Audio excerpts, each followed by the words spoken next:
Okay, so New Year's Day this year. Um, well, it wasn't the fresh start most of us were hoping for. We're going to do a deep dive into those Cybertruck incidents that happened in Las Vegas and New Orleans. I mean, you're probably still thinking about it too. It was supposed to be, a day for celebration and new beginnings, and then, bam, we get hit with news about a Cybertruck exploding outside the Trump Hotel in Vegas. And then another one involved in just a horrific attack in New Orleans. It really does make you wonder, is anywhere safe anymore? Absolutely. And it makes you think, like, are Cybertrucks even safe to begin with? Were these just like random, isolated things, or is there something bigger going on? It's definitely unsettling, especially when you consider it happened in such well-known places and, with this futuristic vehicle that everyone's talking about, right?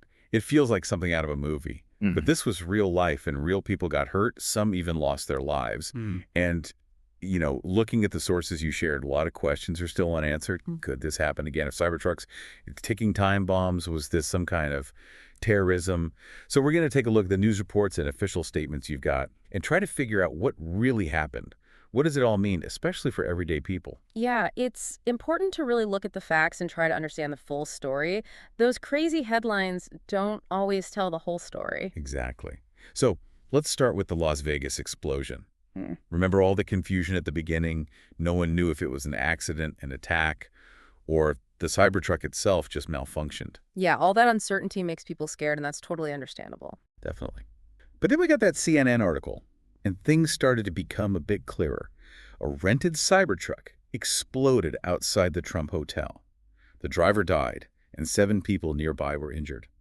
The article said it was probably fireworks, maybe even a bomb, that caused the explosion. They found it in the truck bed. It doesn't sound like the Cybertruck itself was the problem. Right, and Elon Musk actually confirmed that himself. What's interesting is that he even helped with the investigation by giving them video footage from those Tesla charging stations. Makes you wonder, what role will car companies play in investigations in the future, as cars become more and more data-driven? It's almost like a glimpse into the future where car companies and law enforcement are working together all the time. But then the CNN article mentions something else that's pretty scary. The driver was seen driving around the hotel a bunch of times before setting off whatever caused the explosion. That's just chilling. It does make it seem a lot more planned out. Doesn't seem like a random thing at all. Okay, so let's talk about that attack in New Orleans. It was another rented Cybertruck, but this time it was used in a targeted attack. According to the CNN and Yahoo Finance articles, 15 people were killed and dozens were injured. It wasn't an accident. This was someone intentionally hurting people. And what makes it even more complicated is that both Cybertrucks were rented using Turo. Oh, yeah. The Yahoo Finance article explained that Turo is like this app where people rent cars from each other, which I'll admit I didn't really know about before reading that. Yeah. It's not your typical rental car company. Yeah, it's more like Airbnb, but for cars. People can rent out their own vehicles. It's convenient and flexible, but it does make you wonder how thoroughly they check people's backgrounds. Are those checks as good as the traditional rental companies? Turo did say in the Yahoo Finance article that both of the renters had passed their background checks without any issues. That's important to consider, but it also makes you think, are the background checks we use today good enough to stop people who might be dangerous? And how do you find the right balance between making things easy to use and keeping people safe? It's complicated, and there are no easy answers. Right. It's terrifying to think someone could just rent a vehicle Yeah. and use it as a weapon. And, these things happen so close together. So were they connected? Is there something bigger going on? Is a question everyone's asking. And it's a good question. That Yahoo Finance article mentioned that even President Biden said authorities are looking into a possible link. However, as of right now, there's no proof they're connected. But the fact that they're even investigating it just shows how serious this whole situation is. Yeah, it really makes you think, are we even ready for threats like this? It's a whole new world. Right. Like, I never thought renting a truck would be something to worry about, but then these attacks happen and it's a wake-up call. I mean, anyone can get their hands on a vehicle and use it for something awful. And it's not just the vehicles themselves, it's the technology inside them, too.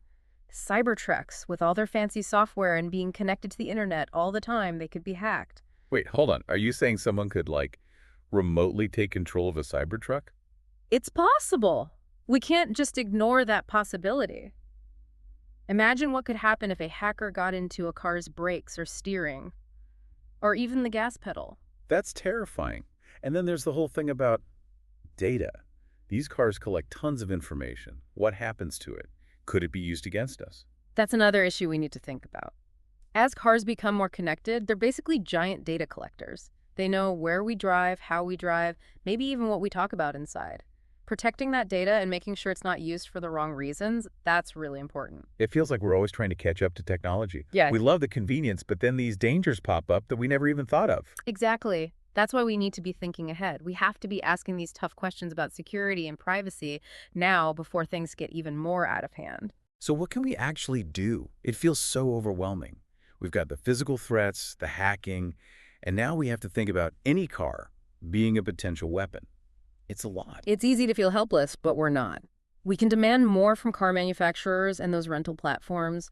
We need better security measures. We need to push for stricter regulations, fight for strong cybersecurity, and hold these companies accountable.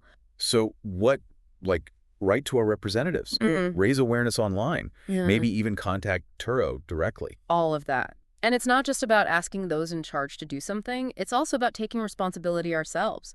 We can educate ourselves about the risk and be careful about our online activity. If we see anything suspicious, we need to report it. It's like see something, say something, but for the digital age. But honestly, this whole thing still makes me feel uneasy. How can we really feel safe when any truck can be turned into a weapon? I think it's important to remember that nothing is ever completely safe. Yeah. There will always be risks, but we can try to reduce them. It's about being strong, both as individuals and as a community. Yeah, that makes sense. It's not about being scared all the time. It's about being aware and being prepared. Right. And it's about talking about these problems openly, sharing what we know, and working together to make things safer. Remember, knowledge is power. Okay, so we've talked about the attacks themselves, the motives, the role of technology, and even what we can do to protect ourselves. But there's still that big question hanging over everything. Are these two Cybertruck incidents connected? Yeah, you've got two attacks using rented Cybertrucks happening within days of each other, both targeting high-profile locations.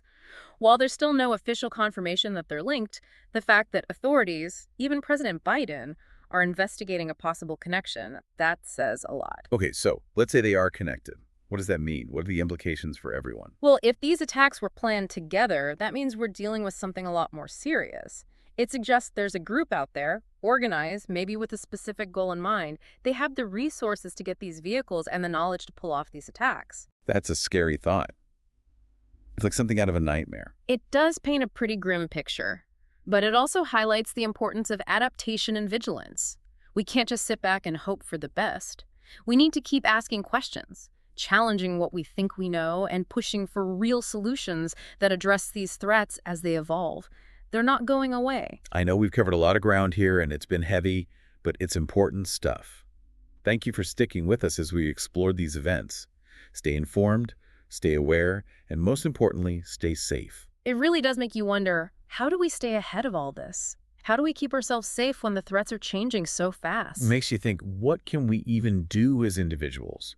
How can we feel safe when things like this are happening, when any car could be a weapon? I think it's bigger than just personal safety. It's about being aware as a community, being careful, and talking to each other. If something seems off, report it. We need to be proactive about educating ourselves and the people we care about the dangers out there. So it's like we all need to be responsible for each other's safety. Exactly. And it's important to understand that security isn't just one thing. It's not just about physical barriers or the police.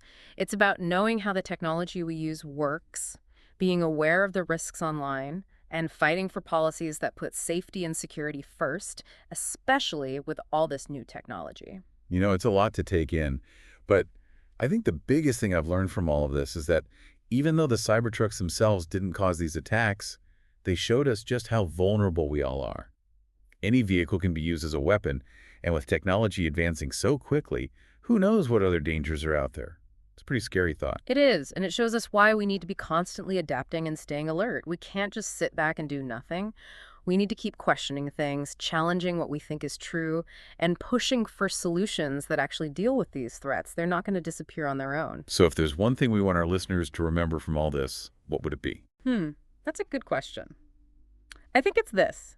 As we enjoy all the amazing things technology gives us, we need to be aware of the risks too. We have to talk honestly and openly about security, privacy, and what it all means for us as humans. And maybe, just maybe, if we talk about these things enough, if we raise awareness, and if we demand better security, we can make the future safer for everyone. You got it. Awareness, communication, action. Those are the keys. Well, I think that about wraps up our deep dive today. It's been a tough topic to talk about, but it's important. Thanks for joining us as we tried to make sense of these events. Stay informed, stay vigilant, and stay safe out there.